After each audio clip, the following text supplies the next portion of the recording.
Salut tout le monde, c'est Camille pour ma première vidéo en Australie. Donc je vous remercie de regarder, j'espère que ce que je vous ai concocté va vous plaire et je vous laisse regarder. Alors les au revoir pas évident, surtout avec mon petit frère, j'ai un petit frère qui est autiste, bon pour ceux qui ne le savent pas. Et du coup je ne sais pas s'il comprend ma démarche, s'il comprend quand est-ce qu'on se reverra et que je pars pas pour toujours. Donc ça a été très dur avec lui. Après avec la famille ça allait, les amis pareil, puisque du coup ils peuvent comprendre et ils soutiennent mon projet. Donc du coup ça s'est plutôt bien passé, ça allait. Avec mon copain c'était difficile aussi. Et bon, ça a été des au revoir assez rapides à l'aéroport, donc du coup bien sûr j'ai chialé, mais ça allait encore. Avant de partir j'étais archi stressée, la preuve j'ai fait de l'eczéma, donc ça c'était une horreur pour moi pour dans l'avion, parce que j'ai fait que de me gratter tout le long du vol. J'ai pas dormi quoi, j'ai pas dormi parce que c'était tellement fort, c'était encore plus fort que si tu te fais piquer comment ça s'appelle cette plante, des orties, c'était encore pire que ça. Donc du coup j'ai pas trop kiffé. Mais bon, ça a été le vol. En plus j'étais à côté au début d'une fille complètement cinglée. Si tu vois cette vidéo, c'est pour toi. Quand on a passé les barrières de sécurité, elle s'est fait stopper par le mec de la sécurité parce qu'elle avait des menottes en fourrure dans son bagage. Voilà. Donc c'était assez sympa. Le deuxième vol, j'ai parlé avec une fille qui parle anglais pour pouvoir m'entraîner quand j'allais retrouver la famille. Au niveau de si je réalisais que je partais, pas tout de suite à l'aéroport en France, mais carrément pas. Je réalisais pas, au contraire. Je me demandais qu'est-ce que je faisais là. Et au final, arrivé à Sydney, c'est là où j'ai compris que j'arrivais en Australie et que j'étais trop heureuse de ouf. Et après, j'avais un vol pour Wagga, donc ça allait super vite. Voilà, ça s'est super bien passé mon vol, sauf pour l'eczéma. Alors concernant la famille, je pense que je suis plutôt bien tombée. Ils sont super gentils avec moi, mais là vraiment pour de vrai archi patients.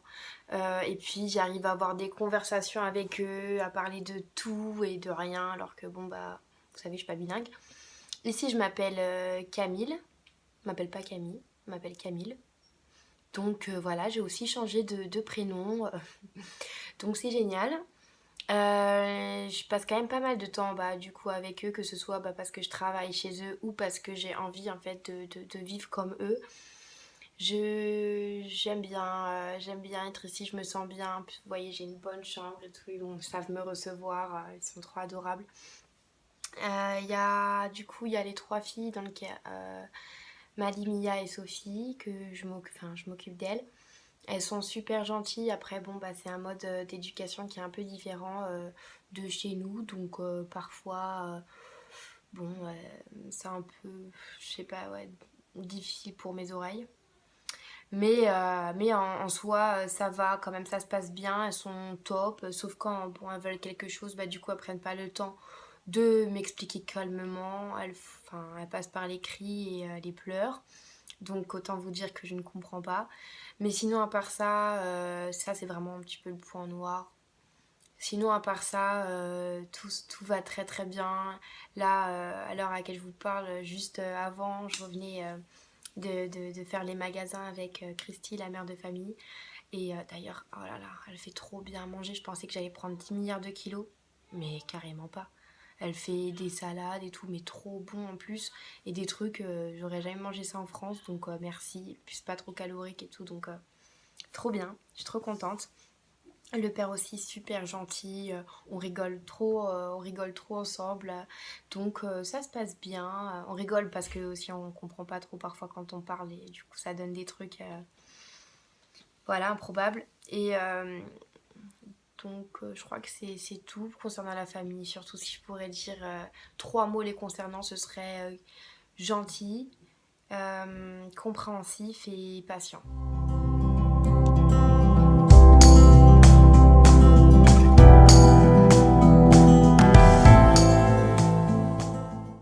Alors Alors ici je suis à 10 minutes de Ouaga, de là où il y a tous les magasins et là où je suis, je ne peux pas dire le nom, mais c'est magnifique.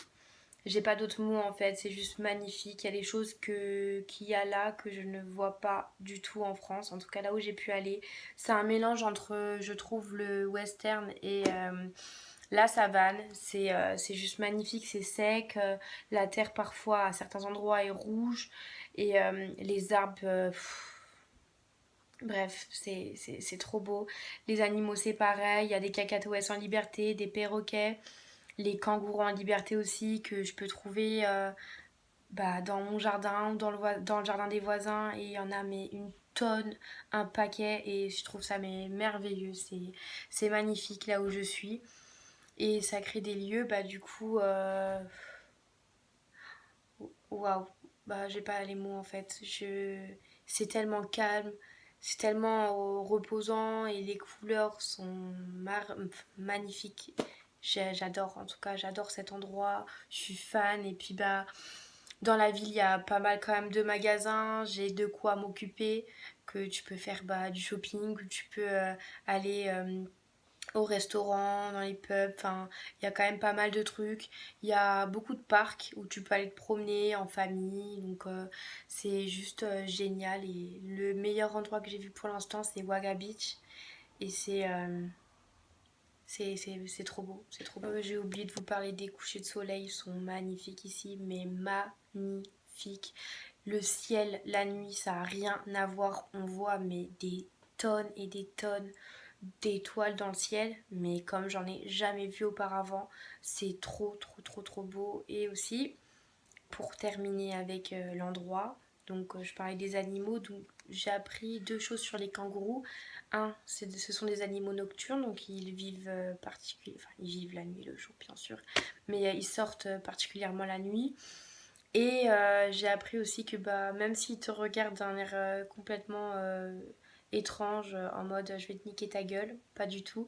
C'est juste parce qu'ils ont peur de toi et qu'ils t'analysent pour savoir si t'es une menace pour eux. Et si t'es une menace pour eux, ils se barrent. Ou alors s'ils ont un doute, ils se barrent. Donc du coup, je peux marcher à côté d'eux. Je m'approche pas trop près non plus parce que j'ai pas envie.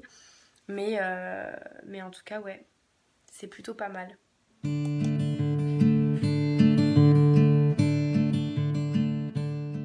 Donc concernant les rencontres, j'ai pu rencontrer les amis de Christy, la mère de famille.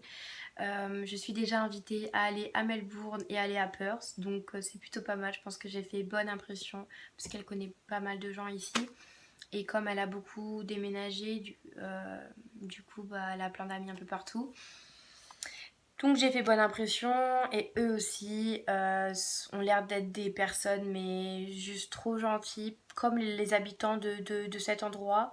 En tout cas, je trouve, pour ma part, les personnes que j'ai rencontrées étaient super sympas avec moi. Après, est-ce que c'est comme ça pour tout le monde? Je saurais pas vous dire. J'ai aussi pu rencontrer deux autres au pairs qui m'ont permis d'intégrer le groupe des étrangers à Ouaga, qui sont venus travailler et voyager en même temps. Et ça se passe plutôt bien. Je les ai pas vus beaucoup de fois, mais le peu où je les ai vus sont des bonnes personnes et ça se passe très bien avec eux pour l'instant. Donc voilà, aussi il faut savoir qu'ils viennent de pas mal de pays différents du mien, comme l'Allemagne, le Danemark, l'Italie, l'Angleterre. Donc sûrement peut-être que j'en oublie. Donc c'est assez sympa de pouvoir tous se parler en anglais, alors que en fait pour certains c'est pas la langue du tout d'origine. Et je trouve ça vraiment cool, cool de le faire. Comment ça se passe pour moi pour mon anglais? Je vais vous dire que je pense que je me sous-estimais parce que même si je suis pas bilingue, clairement pas, je trouve que je m'en sors assez pas mal ici. J'arrive à quand même à tenir des conversations avec les membres de la famille ici, avec les parents notamment, le soir, devant la télé, on arrive à se taper des barres.